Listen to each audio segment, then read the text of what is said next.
बदतमीज समधन। बेटी की माँ के कुछ तौर तरीके और कुछ संस्कार होते हैं। बेटी का घर बसे या फिर उजड़े, ये तो बेटी की माँ पर ही निर्भर करता है। लेकिन क्या हो जब माँ हो कुछ ऐसी? क्या करूं, बेटी की माँ हूँ। हर पल उसकी चिंता मुझे सताती रहती है। अरे अपने कलेजे के टुकड़े को कैसे अलग कर दूं? हाँ जी, मैं भी समझती हूँ। मेरी भी एक बेटी है जिसकी शादी हो गई है। लेकिन बहन जी, आप समझिए तो। क्या समझू समधन जी? वैसे सही बोल रही हैं आप भी बेटी की माँ है। लेकिन समधन जी, आप कहाँ समझती हैं? अगर समझती तो यूं मेरी फूल जैसी बच्ची से काम ना करवाती। अरे देखिए, हाथ देखिए इसके कैसे मजदूर वाले हो गए हैं। तभी वहां बहू आ जाती है जिसकी माँ उसकी सास से लड़ रही होती है। माँ, ये आप क्या बोल रही हैं? थोड़ा सा तो काम है। आप बात को इतना बड़ा क्यों रही है? और वैसे भी घर का काम करना मेरी जिम्मेदारी है। माफ करना समधन जी, हमारे घर में गीता ही काम नहीं करती, बल्कि सभी लोग काम करते हैं। और गीता ने थोड़ा ज्यादा काम कर भी लिया तो क्या हुआ? वो अब इस घर की बहू है और इस घर को संभालना चाहती है। बहू है तो क्या हुआ? इसका मतलब ये थोड़ी ना कि उसे नौकरानी बनाकर रखो है। देखिए देखिए क्या सूरत हो गई है बच्ची की। समधन जी, आप ये क्या बोल रही हैं? घर में काम करने से कोई नौकर नहीं बन जाता। हाँ, अगर गीता ये काम नहीं करना चाहती तो हमने उसे काम करने के लिए कभी मजबूर भी नहीं किया। हाँ माँ जी सही बोल रही हैं। उन्होंने मुझे काम करने के लिए कभी नहीं बोला। मैं अपनी मर्जी से घर के सारे काम करती हूँ। माँ जी तो उल्टा मेरा काम कम करने में मेरी मदद करती है। माँ प्लीज मेरे घर के मामले में दखल मत करो ना। चुप कर, कुछ नहीं जानती। और आप बुरा क्यों मानती हो समधन जी? मेरे कहने का मतलब सिर्फ ये था कि आपके घर में नौकर नहीं है तो सारे काम मेरी गीता को करने पड़ते हैं। अरे देखिए बेचारी के हाथ कैसे हो गए हैं घर के काम कर करके। पहले गीता को मैं काम पर हाथ लगाने तक नहीं देती थी और अब उसकी हालत मुझसे देखी नहीं जाती। माँ बस करिए ना और मेरे साथ अंदर चलिए, वहां बात करते हैं। अगले दिन पार्टी में आस पड़ोस के लोगों से, अरे वो देखो गीता लोग भी आ गए हैं। गीता और गीता की सास तो आ गई, लेकिन ये तुम्हारी माँ कहाँ रह गई? मैं भी आ गई।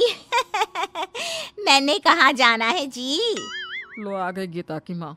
अरे वाह, तुम्हारी साड़ी तो बहुत सुंदर लग रही है। लगता है बहुत महंगी है।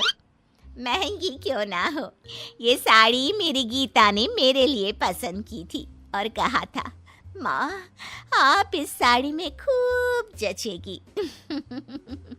बेटी है ना मेरी, बहुत ख्याल रखती है मेरा। अरे गीता को महंगी साड़ी पसंद है? हमें तो लगा था गीता को सिंपल साड़ियाँ ज्यादा पसंद है, इसलिए वो ज्यादातर ऐसी साड़ियाँ पहनती है। नहीं नहीं, साड़ियाँ मुझे बहुत पसंद है, लेकिन भारी साड़ियाँ मैं ज्यादा पहनना पसंद नहीं करती। हाँ, और वैसे भी साड़ी ही तो है। समधन जी, आप तो ऐसा ही कहेंगी क्योंकि सारा पैसा तो आप अपने लिए अच्छी साड़ी खरीदने में लगा देती हैं, तो मेरी बेटी के लिए कहाँ बचता होगा। वैसे भी देखिए कितना एडजस्ट कर रही है वो आप लोगों के घर। माँ अब फिर शुरू हो गई। सिंपल साड़ियाँ गर्लिश लुक देती हैं और हैवी में मैं अम्मा या बड़ी औरत जैसी दिखती हूँ। चुप कर, क्या मैं झूठ बोल रही हूँ? हैं? आप खुद ही देख लीजिए मेरी समधन की साड़ी, देखिए जरा, और एक नजर मेरी बेटी की साड़ी पे डालिए और फिर बताइए आप खुद। हाँ बोल तो आप सही रही हैं। सास की साड़ी बहू की साड़ी से ज्यादा महंगी है। ये तो भाई ठीक नहीं है। क्यों? क्या ठीक नहीं है? माँ जी आप प्लीज इन लोगों की बात का बुरा ना मानिएगा। देख लिया, अब तो मानते हो ना कि मैं झूठ नहीं बोल रही। जब तक मेरी बेटी मेरे साथ थी वो महंगे और ब्रांडेड कपड़े पहनती थी, और शादी के बाद की हालत तो आपके सामने ही है। बेचारी की क्या जिंदगी बनाकर रख दी है समधन जी ने। ऐसे ही गीता की माँ हर जगह हर समय गीता की सास की बेइज्जती और उनके साथ बदतमीजी करती ही रहती है। लेकिन एक दिन आप हमारा दिया हुआ कोई तोहफा क्यों नहीं लेती? क्या आपको मेरी बच्ची को परेशान करने में मजा आता है? समधन जी माफ करें, लेकिन इतना महंगा तोहफा हम नहीं रख सकते। हमारा इरादा गीता को तंग करना नहीं है। हम भला गीता को परेशान क्यों करेंगे? वो बहू है इस घर की, बीवी है मेरे बेटे की। यही तो बहुत बड़ी प्रॉब्लम है कि वो आपके इस फटीचर से घर में रहती है आपकी बहू बनकर। न तो यहाँ एसी, न वॉशिंग मशीन और न ही एक अच्छी कार जिसमें बैठकर मेरी बेटी आराम से यहाँ वहाँ आ जा सके। इस घर में मेरी बेटी को सिर्फ दर्द और एडजस्टमेंट ही मिलेगा। उसे कुछ भी उसकी पसंद का नहीं मिलेगा। समधन जी, हम अपनी तरफ से पूरी कोशिश करते हैं कि बहू को कभी किसी चीज की कमी ना हो और वो हमारे साथ खुश रहे। आपकी हरकतों से हमें सच में बहुत दुख होता है। दुख माय फुट! वो इस घर में हर चीज को लेकर एडजस्ट कर रही है, तो क्या वो खुश होगी? आप लोग उसे खुश रहने देंगे तभी वो खुश रहेगी ना, और आपको होता है दुख। माँ अब बस करो, बहुत हुआ। आपको कुछ भी पता नहीं है और आप बस बोले ही जा रही हो। आप क्या जानो फैमिली कैसी होती है? आपको कैसे पता चलेगा? आपने आधे से ज्यादा वक्त तो अपने करियर को दिया है। तुम्हें क्या लगता है वो सब मैंने किसके लिए किया? अपने लिए? नहीं, तुम्हारे लिए बेटा, ताकि तुम्हें कभी किसी चीज की कमी ना हो, ताकि लोग तुम्हें नीचे ना देखें। लेकिन माँ, मुझे उस वक्त पैसों की नहीं, आपकी जरूरत थी। जब जब मुझे आपकी जरूरत पड़ी, आप मेरे साथ कभी नहीं रही।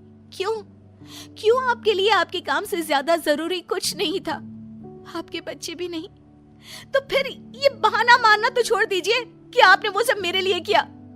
असल बात तो ये है कि वो सब आपने केवल अपने लिए किया। पता नहीं इन लोगों ने क्या पट्टी पढ़ा दी है मेरी बेटी को। अब ये भी इन मिडिल क्लास लोगों की तरह ही बात कर रही है। बहू का गुस्सा माँ के प्रति फूट पड़ता है और फिर वो जो शुरू होती है। बंद कीजिए बात बात पर माँ जी की बेइज्जती और उनके साथ बदतमीजी करना। अगर आप उनकी इज्जत नहीं कर सकती तो कम से कम उनकी बेइज्जती तो मत कीजिए। आपको क्या पता उन्होंने मेरे लिए क्या क्या किया है।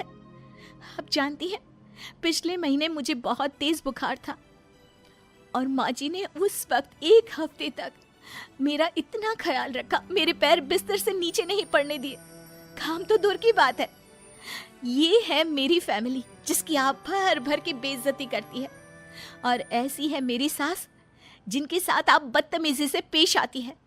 वो बस चुप इसलिए है क्योंकि वो आपकी इज्जत करती हैं, इसलिए उनकी चुप्पी का गलत फायदा मत उठाइए। माँ जी हर चीज में अपने से पहले अपने परिवार के बारे में सोचती है। मुझसे मेरी पसंद नापसंद पूछती है। क्या आपने कभी मुझसे पूछा कि मुझे क्या पसंद है और क्या नापसंद? इसलिए दूसरों पर इल्जाम लगाना छोड़ दीजिए मम्मा। भले ही मेरे परिवार के पास आपकी तरह बड़ी गाड़ी ना हो, नौकर वगैरह ना हो, लेकिन उनके पास मुझे प्यार करने का, मेरे ख्याल रखने का, मुझसे 2 बातें करने का टाइम जरूर है, जिससे मैं बहुत खुश हूँ। इसलिए आप बार बार माँ जी से बदतमीजी करना बंद कीजिए और वो रहा रास्ता आप जा सकती हैं। बेटा, ऐसे बात नहीं करते माँ से। नहीं समधन जी, वो सही कह रही है। मुझे माफ करें, मुझे मेरी गलती का एहसास हो गया है।